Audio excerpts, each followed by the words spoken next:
Hey all, it is Glam Rebecca, and in today's video we are doing Frostpunk 2. This is the second game that the Studio 11-bit studio has produced for this game. I loved the first one, so this is the second one. I have tried to zoom everything in. Now, I'm gonna warn you guys, I did lose this first one because the dog kept barking at like midnight and I had to get up and go let her out and I got deposed. So just in case you guys are wondering, this is going to be 3 parts. So this part is going to be all zoomed in and stuff so you guys can read each of the things and see all the beginning stuff. Then part 2 is going to be me restarting the city from the same city and playing through it.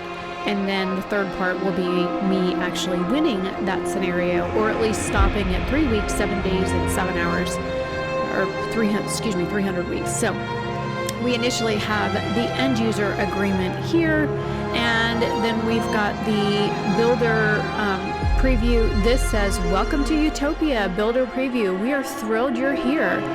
What you are about to play is a chunk of the Utopia builder mode of Frostpunk 2. Bear in mind that this is a pre-release build of only a slice of the full game. So they did warn us that, if you bought the Deluxe edition, that it was only part of the game, and this is a Polish-based company. There are several different settings for ambition, whether you like, what you're looking to do in the city. Of course, only one of them is currently unlocked. This game does not release until I think July 15th. I will leave the information for it down below. I initially picked up the game on Epic, and I didn't realize that they were also on Steam. So yeah, Jason's been playing the Steam version of it, and I've been playing the Epic version of it, and they're on multiple streaming platforms. GOG also has them, or CD Projekt Red. Their website, they have it as well. So you can pick up this game just about anywhere. I'll try and find all the links for it and leave it in the description box for Frostpunk 1 and 2. I own all of the expansions for Frostpunk 1. I've played through all of them. I've won all of them. I think I've done videos on most of them as well. And there are 4 different maps on this playthrough. So far, I've only played the 1. I do plan to play through the other 3 as well and record that, but because yesterday was the end of tax day, tax season here in the United States being April 15th, I worked like 12 hours yesterday. So yeah, I was super tired when Jason said, "Hey, they've released this so that we can go and play it." And I was like, ooh. So he gifted me the game. I didn't have to buy it, but it is the deluxe version, so we had early access to it. And I did set it to like easy difficulty because I'm brand new to playing this version. I didn't know what was what, and of course there are different communities and stuff that you can select from, but I did start off on easy just so I could see. And there's a lot of stuff that's disabled because this is only like a beta version of this game. It is not ready for full launch yet. I also liked that there was little messages that popped up on the bottom of the screen besides the creepy person face. So I zoomed those in. It says, well, that one went by too quick. Disease will reduce your workers as 6 people are absent from work. You can get more workforce by increasing the population or finding solutions in the survival branch of the idea tree.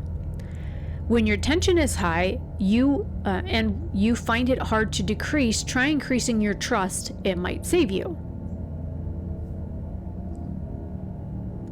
Heat stamps were introduced after the Great Storm to regulate access to heat. Now they grew into the official currency of the city, which you do have to spend heat stamps to like build anything. It sucks. You can perform various actions with communities by selecting their icon. You can give various executive orders on districts too. Now the other thing is, you don't spend like wood and coal and stuff like that. You spend workforce and heat stamps to build this city, the new one. If you manage to deal with major problems, the population in your city will slowly start to rise. Says a great storm was only the beginning. Years of relentless whiteouts followed, thwarting all attempts at expanding beyond the safety of generator cities. There's no seasons anymore. Temperature stays stable for months and years. They are interwoven with whiteouts that engulf the whole region in howling winds and darkness. And yes, it makes the city super dark. As life settled into the new grind of survival, pubs, temples, clubs sprang up in the city. People yearn for normalcy. I mean, a post-apocalyptic world where global warming's taken over, I can understand. Even during the whiteouts years, small groups of people started leaving cities and wandering in the Frostland nut jobs. Rarely and without difficulty, some people settled in different situations. And then it says, after the breakdown of weather patterns, successful meteorologists grew to mythical esteem. Yeah, they're all about that kind of stuff. Now it says, a new beginning. The end of the world changed people. And then, of course, this is the scene that it comes from. If you want to like pause and read any of these yourself, you can. Like I said, I have zoomed in all of these so that you guys have the opportunity to, you know, pause the video and read them yourself. I do have like regular gameplay on this one sped up ×2 in between like the zoomed in spots so that this isn't too long. The gameplay is for all the versions is over 3 hours long, and yes, I stayed up the entire time so that I could get through this whole thing and actually win it and whatnot. So 1 second. For whatever reason, I forgot to zoom that in. It says, a new beginning. The end of the world changes people. It changed us. Us, the foragers, natural survivalists adapted to harsh Frostland conditions. The mechanists, descendants of a group that built the initial cities and maintained their machinery. We choose you as our steward to lead the city as overpopulation looms and resources dwindle. We all dream of a better future. What it should look like, this we can't agree on. Tension stirs and radicals rear their heads. Navigating this will be beyond your ultimate challenge. Notice this preview is for Utopia's build only. I don't know why I keep getting these stupid pop-ups. Stop it. Oh, somehow or another it zoomed in on that. My bad. I'll have to go back and fix that. It says coal is running out. We have grown numerous over the years and waited too long to strike out. Our coal stockpiles are nearly depleted. We have to colonize the Frostlands, but first we located some coal deposits in rough terrain around the city. We must send frost-breaking crews to access them. Now, this is where I made my initial huge mistake. I did not pay attention to what it cost to run the frost breaking equipment. And I set out to widen the expanse of the entire city all around and all willy-nilly, not realizing I literally spent all of my freaking money to do this at first, and I was so pissed off that I failed this first playthrough because of the fact that I did not manage properly. So when I played through it a second time, you'll see a big difference in my game style on how I made those changes. I also tried to zoom in on each of the features at the very top and any of the little pop-ups and stuff so that you guys can see that. Now I'm gonna stop talking for a little bit. I will come back at the end and talk to you some more. I will just let the game music and whatnot play through this. I did turn the music down to 50% because it was really freaking loud. But I did turn the game volume down, the music volume down to at least 50%. And as you can see that this is one of those info pop-ups and stuff, and I've tried to zoom it in so that you guys have a better chance of reading it. And I also did not know, really quick, I'll tell you this before I go, when you're selecting those spots, number one, you can see how many dots that you have, like how many clicks, whether it's 4, 5, or 6 on that little spinner wheel. But also, I didn't know you could click each individual one. I thought I had to press and hold the mouse. So I also screwed up and had some really weird looking sections based on that because I didn't take the time to read the instructions properly before I just started like random clicking stuff. So don't do as I do, be better. See you at the end.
So as you can see, with the initial mistakes that I had made by frost breaking so many different areas, I wasted so many resources. Also, I did not build the other areas like I should have. So what I should have done was frost break the area that had the coal first, and just the area big enough for coal.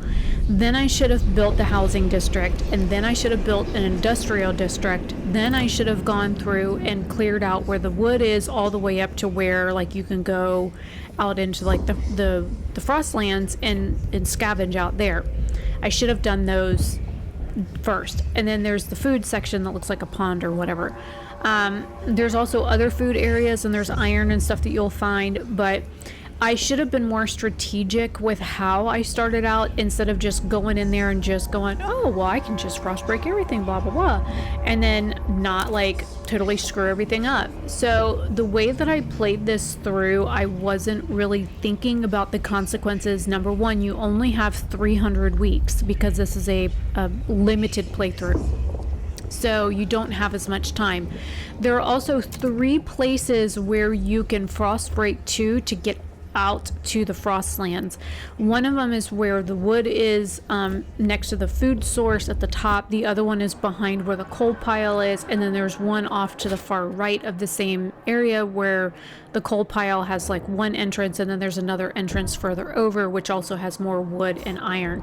So if you want to kind of build more on the side with the coal, you can do the food where it's at. Then you build the coal, and then you frost break the wood, the iron, and then the way station, so you can get out in the frostlands. And then that way everything's kind of all on one side of the map as you get started. Also, up on that cliff, there's more food and there's iron and stuff up there that you can scavenge as well. So trying to be a little bit more strategic with how you place things. Also trying to keep the housing population away from the industrial stuff. I was trying to do that, but then I realized it kind of didn't matter. Also, what you vote on, when you vote on it, and the different things with like how you enact new laws.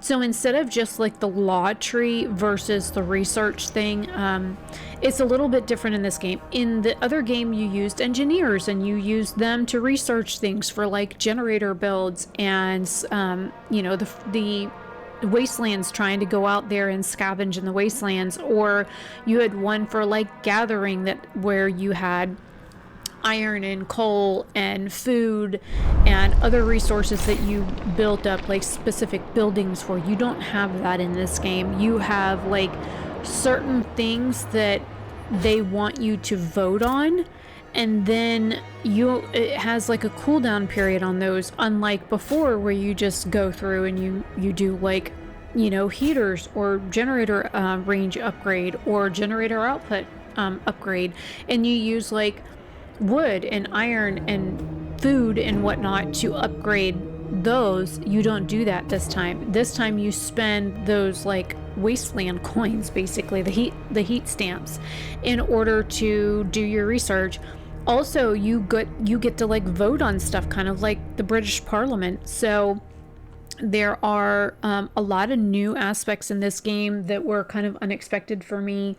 Also, I noticed on Steam that there was more videos, like trailers and stuff. I watched them last night that I had not seen on Epic or YouTube or anywhere else, because I follow 11-Bit Studio, and it's really kind of interesting, the thought process that they have with these games and how they think about stuff. And of course, if you think about Poland, it's pretty frapping cold there anyways.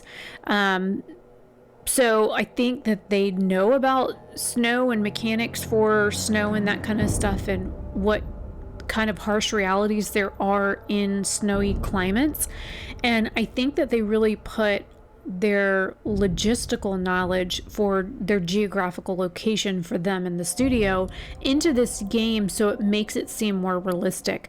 And as somebody who was born and raised in Florida and has only seen snow a couple of times in my entire life, I think they did a really good job, because when it says the temperature drops and like the screen gets hazy and stuff, it almost seems like you feel cold yourself playing the game. So it really kind of like psychs your head out, and it makes you feel like you're immersed in the game a little bit more.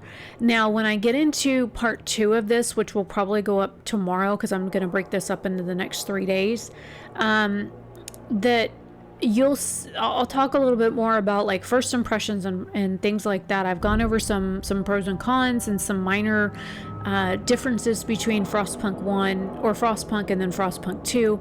Hopefully you guys are liking this video, and you'll watch part 2 and part 3. I'm going to try and keep them all under an hour long each. This is a lot of gameplay footage, and with part 2 and 3 I won't have to like zoom in on all the info things that pop up until later on in the game, because of course you'll end up meeting 2 new factions, and then we'll get heavier into like the voting processes and stuff. I got deposed pretty quickly on this game because I made some very poor decisions at first. I also do plan to record another full playthrough of this on this initial map, and I intend to record the playthroughs on the other 3 maps as well, so keep an eye out for those. Like I said, the playthrough on this I think is legit only 7 days long, so I only have a few days to get this done and try and record as much as possible, and then I'll try and get these videos edited as quickly as possible. I am still recovering from my surgery on the 10th. I am doing a little better today than I have been over the past several days. Actually able to function and move a little bit more, and my brain isn't trying to explode on me, so that's a bonus. But yeah, I'm trying not to over stress about this, but I want to get these up so you guys can see it, because I'm stoked about this game. I really can't talk highly enough about the initial game and the different packs and the different expansions that they came out with for the other game, and I just love the storytelling that they do.